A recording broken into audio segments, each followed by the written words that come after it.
Salman dengan cerdasnya memberikan pendahuluan dalam memberikan nasihat. Jangan langsung pada inti persoalan. Karena biasanya orang kalau langsung pada inti persoalan, dia sudah lari duluan. Otak kecilnya langsung mengecil. Sehingga kemudian apa-apa yang menjadi masukan tidak akan diterima lagi.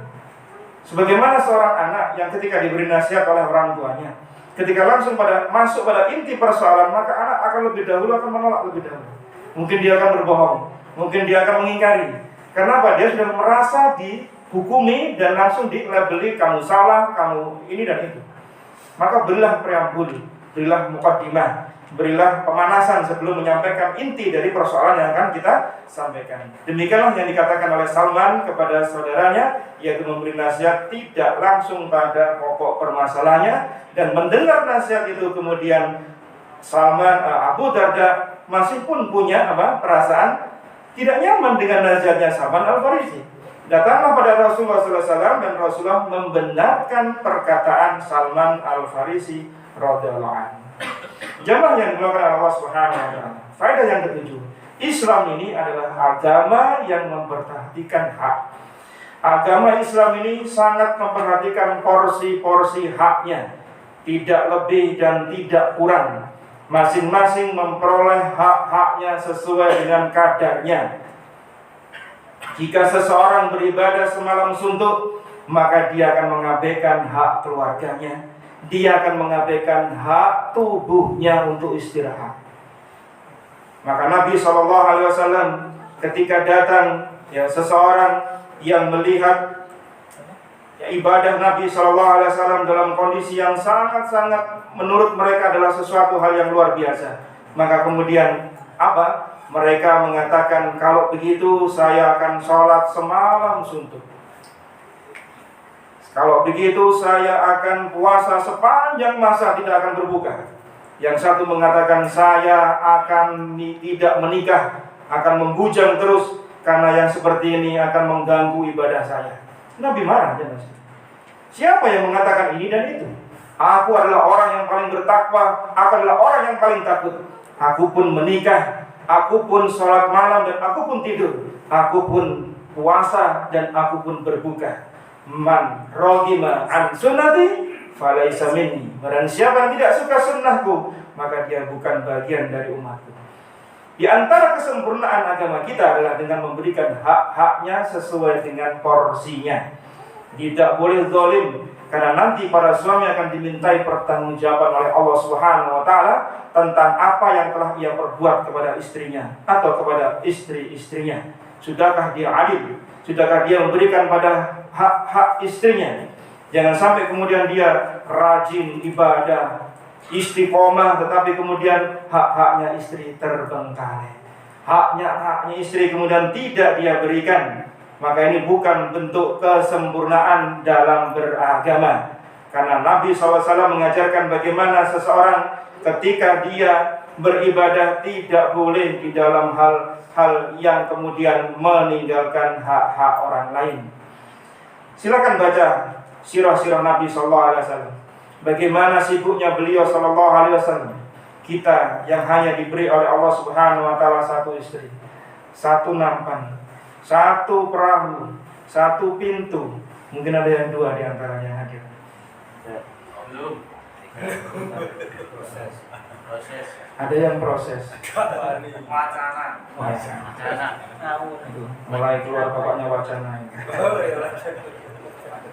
Lihatlah Nabi SAW, beliau memiliki 9 istri.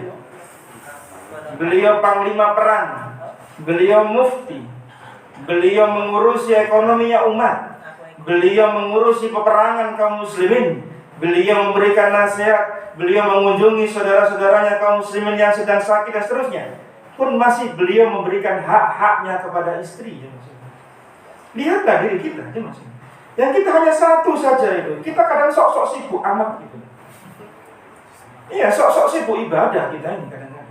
Sehingga kadang istri kita, ya tolong ini ya, aku ngaji. Seolah-olah ngaji itu Masya Allah, porsi dia yang paling besar. Istrinya butuh untuk belikan ini, ambilkan ini dan itu. Kadang-kadang jamaah sekalian, seorang istri ketika sendirian ya, di rumah itu bisa mandiri jamaah. Bisa dia kerjakan apa saja ketika kita tidak ada. Tapi ketika kita ada di sampingnya, ketika ada di sisinya, apa yang terjadi? Sifat manjanya akan keluar. Sifat ingin diperhatikannya akan keluar. Maka ketika antum ada di sisinya, Mas, tolong cukupno, ambillah. Padahal dia bisa ngambil itu. Ketika kita tidak ada, dia ngambil sendiri. Masalah lampu juga bisa barangkali. Tapi kalau ada kita yang disuruh. Maka yang seperti itu perhatikan jemaah sekalian. Antum itu sedang dihormati. Antum itu sedang ingin diperhatikan oleh dia. Maka berikan haknya. Jangan katakan, bikin ada iso loh. Saya ini jago tuh. Jangan jemaah sekalian. Kasih dia perhatian. Karena memang demikian wanita Allah ciptakan memang seperti itu. Ya. Diberikan sifat ya, dengan perasaan, dengan sifat manjanya, ya memang seperti itulah.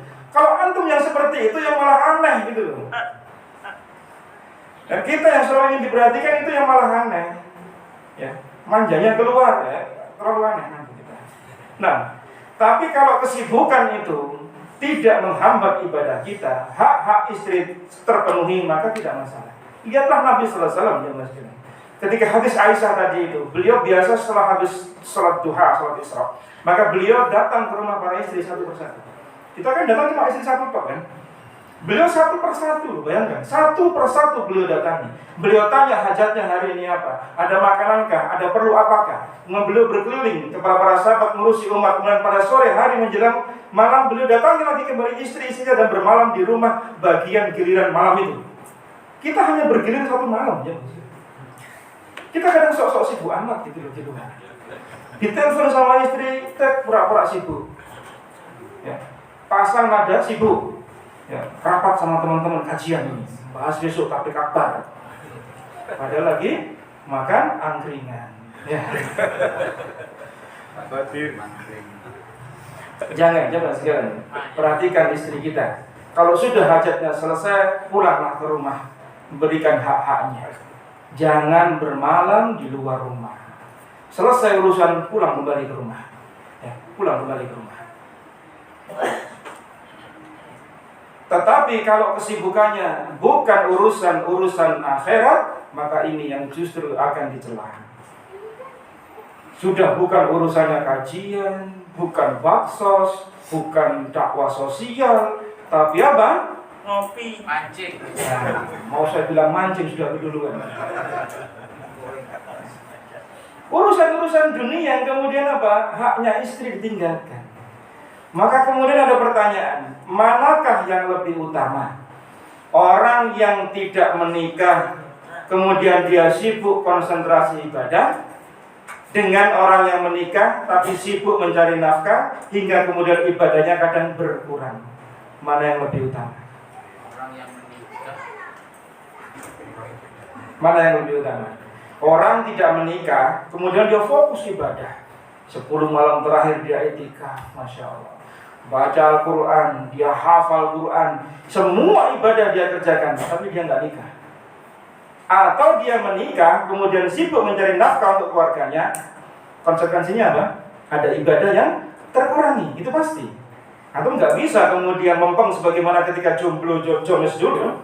Nah, ketika Jones dulu, kita ngebut ibadah, istiqomah, kemudian ketika sudah berkeluarga, atau nggak bisa akan dikonversi seperti itu. Pasti ada sesuatu yang berkurang. Maka yang lebih utama. Itu utama menikah. Yang kedua, pokoknya menikah dulu. Yang kedua kayak itu. Pokoknya menikah. Jumhur mengatakan yang lebih utama adalah menikah. Meskipun konsekuensinya dia terkurangi ibadah-ibadahnya. Karena dari sana dia akan banyak memperoleh keutamaan dari sebab menikahnya. Sebagaimana Allah Subhanahu wa taala berfirman di surah Ar-Ra'd di ayat yang ke-38.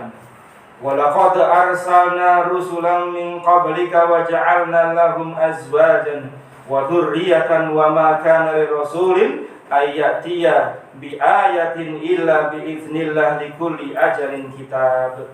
Dan sesungguhnya kami telah mengutus beberapa rasul sebelum kamu, dan kami berikan kepada mereka istri-istri dan keturunan, dan tidak ada hak bagi seorang rasul mendatangkan sesuatu ayat atau mukjizat melainkan dengan izin Allah dan setiap masa ada kitab yang tertentu. Ini menunjukkan, kata para ulama, ya, dianjurkannya untuk menikah, dan di sana ada nilai ibadah.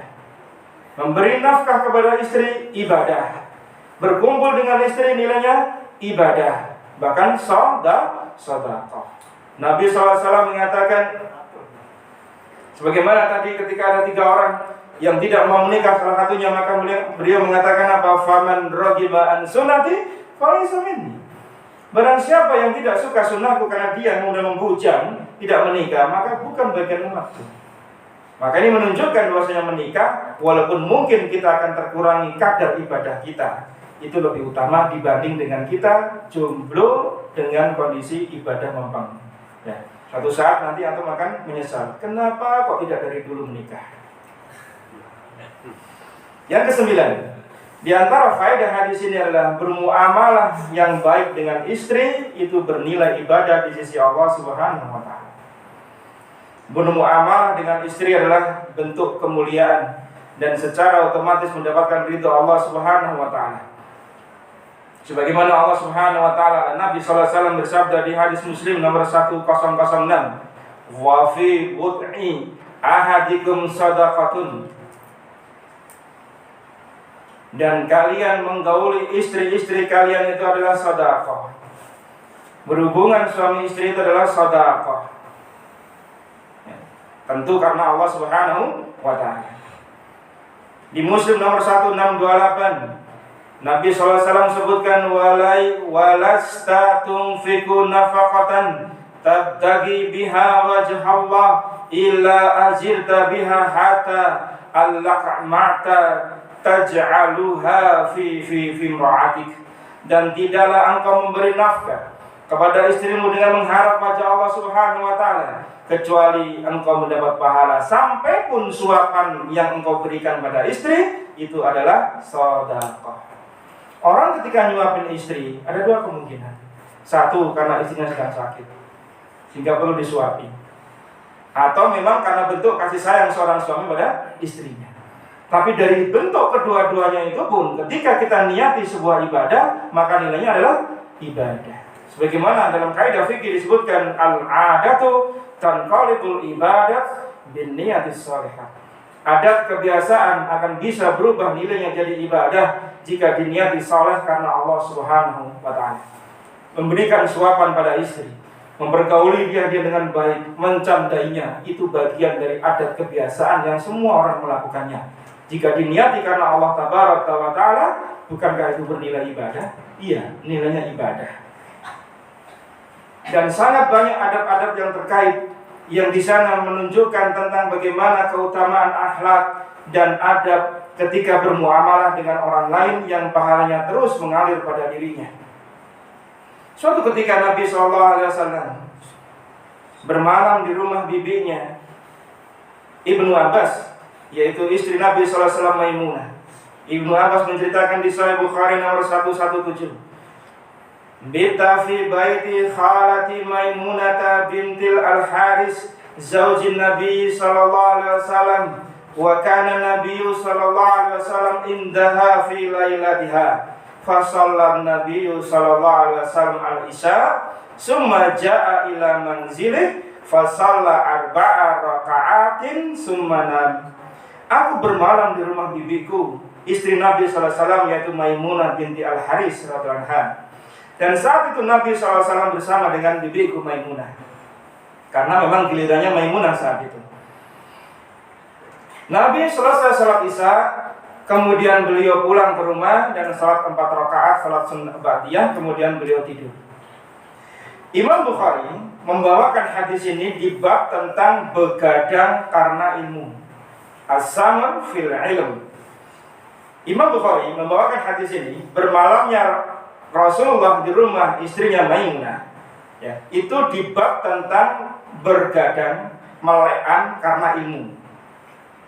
Yang menarik ya teman sekalian, maksud begadang itu tidak harus dia ya melean saja, tapi ngobrol, mengkaji dan seterusnya. Itu bagian dari mencari ilmu pula. Ya. Maka kemudian Imam Bukhari membawakan hadis ini di babnya tentang begadang karena ilmu. Padahal kita tahu Nabi SAW itu tidak pernah atau tidak suka beliau selesai sholat isya itu ngobrol. Paham maksudnya?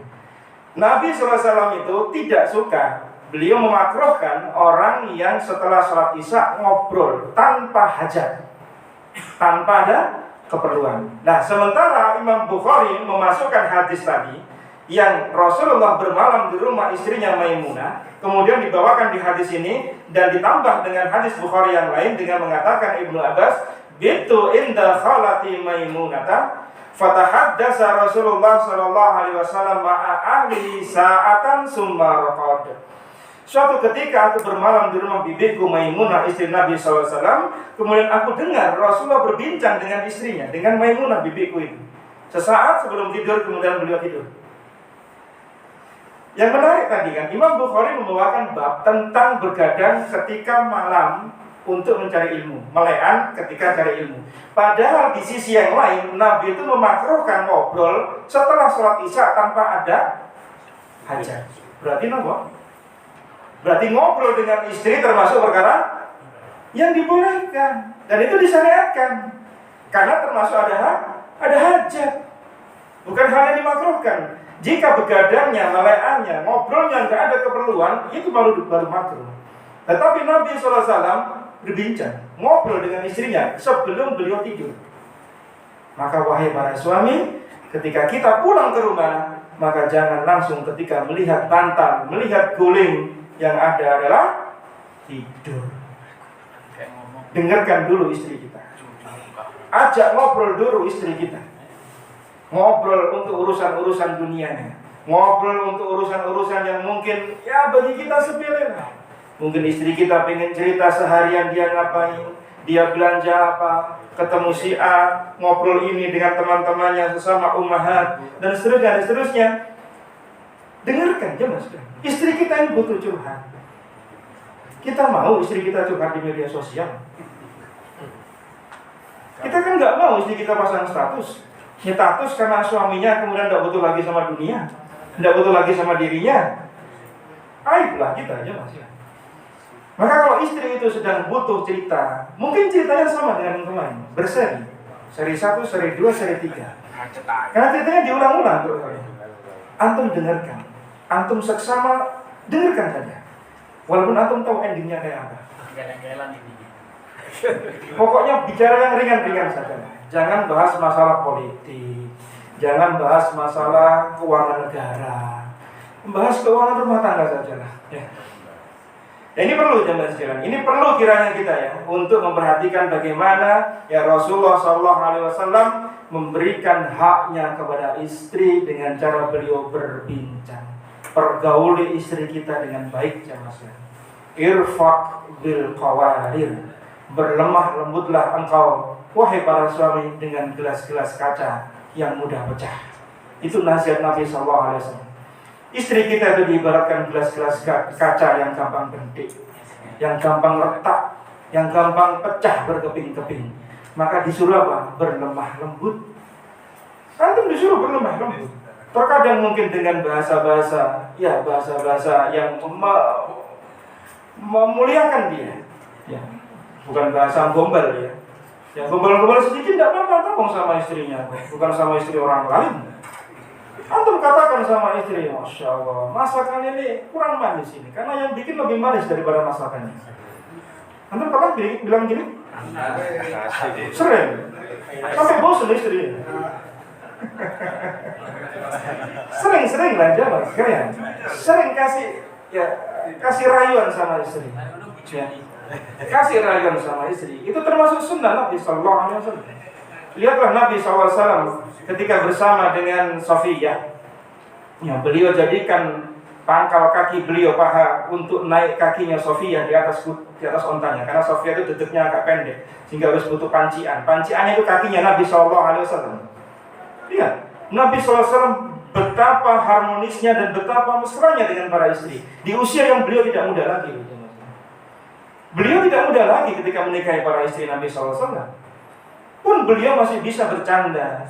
Beliau minum dari gelas yang sama dari tempat minumnya istri beliau SAW. Lihatlah diri-diri kita, kadang kita minum dari gelas yang lain. Kalaupun gelas yang sama mungkin akan diputar, cari gelas yang bukan bibirnya istri kita. Ini tidak benar. Ini istri kalau diperhatikan itu senang. Tapi tentu belanjanya juga harus lancar. Antum gombali doang, nggak ada belanjanya, loh, ya sepong, ya seiring lah. Gombalan antum dengan belanjanya seiring lah. Jangan gombalan doang, belanjanya nggak ada.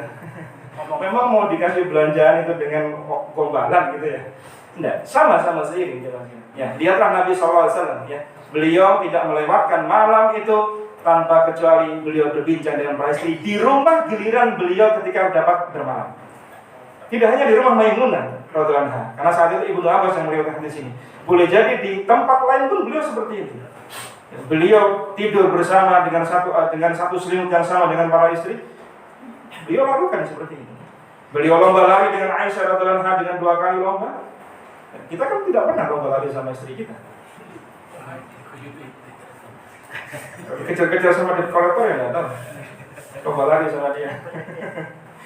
Nah, yang disebut di antara faedah hadis ini adalah jika telah dinasihati maka berubahlah, maka perbaikilah. Kalau kita sudah dinasihati teman-teman, ya antum, wahai bapak, jangan begitulah, jangan makan tangan kiri lah. Karena kadang kita zaman sekarang ini, terus terang kadang di beberapa majelis itu kadang kita masih melihat pula ada teman-teman kita ini masih makan dengan berdiri, masih makan dengan nyomot tangan kiri, mau dinasihati kok sawangane, wis podo ngajine, dinasihati kok wis podo tuwoke, gitu ya. Maka kalau memang dinasihati kita harus berubah. Ya. Lihatlah Abu Darda itu berubah setelah dinasihati oleh Salman Al-Farisi radhiyallahu anhu. Ceritanya Abu Darda itu menikah 2 kali. Setelah Ummu Darda yang tadi diceritakan ketemu dengan Salman meninggal dunia, maka kemudian Abu Darda menikah kembali dengan yang sama kunyahnya diberi nama Ummu Darda, tapi dengan tambahan Ummu Darda As-Sughra. Ya, karena istrinya yang kedua. Bagaimana bentuk perbaikan Abu Darda? Setelah tadi, apa sih kekurangannya Abu Darda tadi? Apa kekurangannya Abu Darda? Perhatikan istrinya. Ya? Perhatikan istrinya. Antum merhatikan istri enggak? Belum nikah, Ustaz. Belum nikah. Siapa yang kemarin bilang dia nikah dia katanya? Siapa yang bilang kemarin? Wah, kita hoax gitu. Antum digosipi katanya dia nikah. Yang jawab yang masih jomblo loh zaman sekarang. Ya. Abu Darda kesalahannya apa? Dia tidak memperhatikan istrinya. Maka setelah dinasihati Salman Al-Farisi, maka lihatlah dengan istri keduanya, Ummu Darda As-Sughra. Saking sayangnya dengan Abu Darda, saking cintanya dengan Abu Darda, maka ketika Abu Darda meninggal dunia, maka Ummu Darda itu menjanda. Dan suatu ketika dilamar oleh Muawiyah bin Abi Sufyan radhiyallahu anhu. Siapa yang tidak kenal Muawiyah? Sekretarisnya Nabi sallallahu alaihi wasallam. Iparnya Nabi sallallahu alaihi wasallam. Panglima perangnya yang mengalahkan negeri Siprus di masa Utsman bin Affan, yang Nabi pernah mengatakan umatku akan naik bahtera dan mereka semua akan masuk surga. Panglima perangnya di kapal itu Muawiyah bin Abi Sufyan radhiyallahu anhu. Ketika melamar Ummu Darda, setelah meninggalnya Abu Darda di masa idahnya, kemudian Ummu Darda mengatakan, sami'tu Abu Darda radhiyallahu anhu yaqul qala Rasulullah sallallahu alaihi wasallam. Ini kebiasaan para salaf kita dan nasihat. Ketika menukil perkataan itu, perkataannya disandarkan pada Nabi sallallahu alaihi wasallam. Aku mendengar Abu Darda berkata bahwasanya Rasulullah sallallahu alaihi wasallam bersabda, ayyuma imra'atin tuwaffiya anha zawjaha fatazawwajat ba'dahu fahiya lil akhir azwajiha walastu uridu bi Abi Darda badalan. Aku mendengar Abu Darda mengatakan Rasulullah bersabda bahwasanya seorang istri, wanita mana saja yang ditinggal mati suaminya, kemudian wanita itu menikah lagi, maka dia bersama dengan suami terakhirnya. Paham maksudnya? Paham. Muawiyah kan melamar Ummu Darda. Ummu Darda beralasan Nabi bersabda yang dengar dari suaminya Abu Darda bahwasanya seorang istri ketika menjanda, ketika dinikah oleh laki-laki lain, maka dia akan bersama dengan laki-laki yang terakhir tadi. Dan aku tidak ingin mencari penggantinya Abu Darda. Paham sama? Yang datang Muawiyah, ya Mas. Yang datang sahabat Nabi sallallahu alaihi wasallam Muawiyah bin Abi Sufyan, panglima perang ketika menaklukkan Siprus di masanya Utsman bin Affan. Dengan sopan, Ummu Darda As-Sughra menolak dengan alasan saya tidak mau menggantinya itu Abu Darda.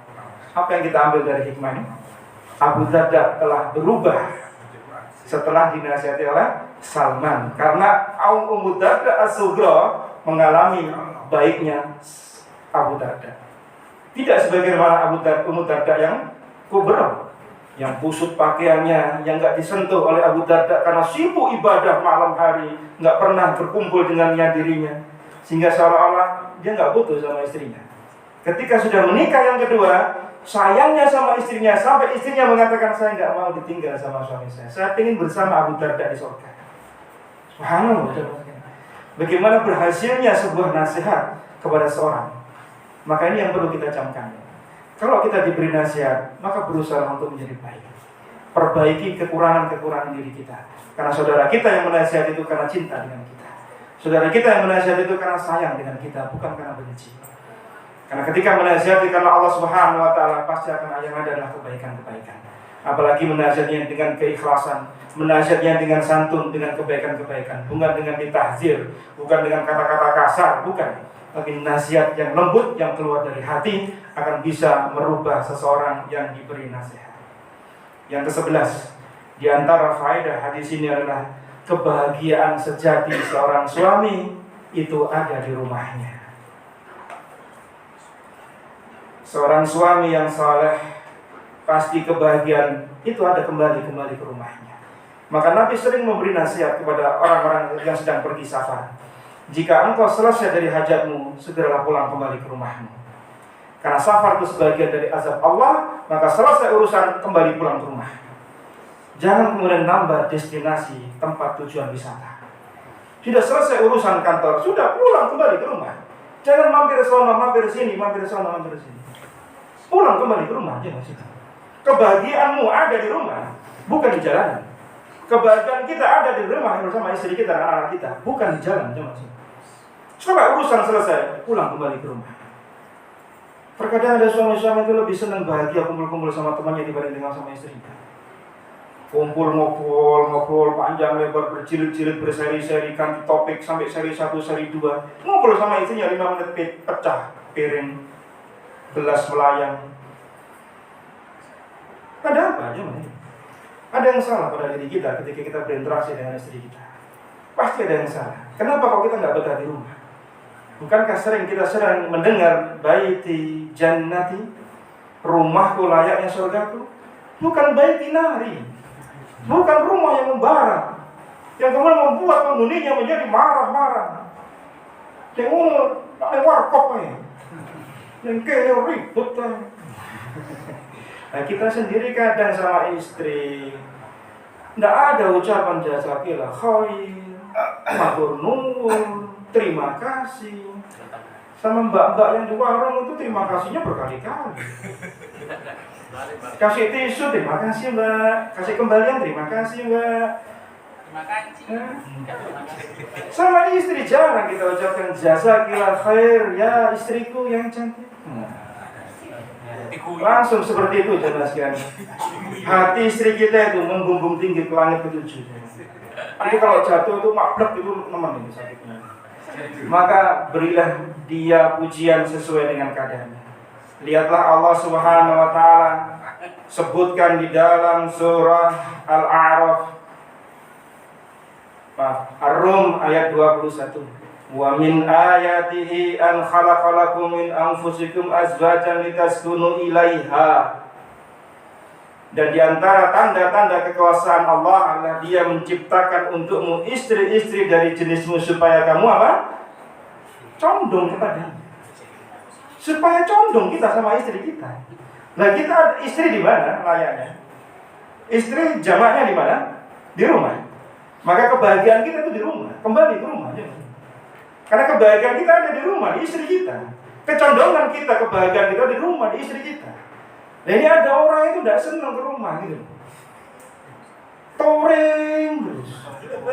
Ini enggak sedang ngomong anak motor, enggak.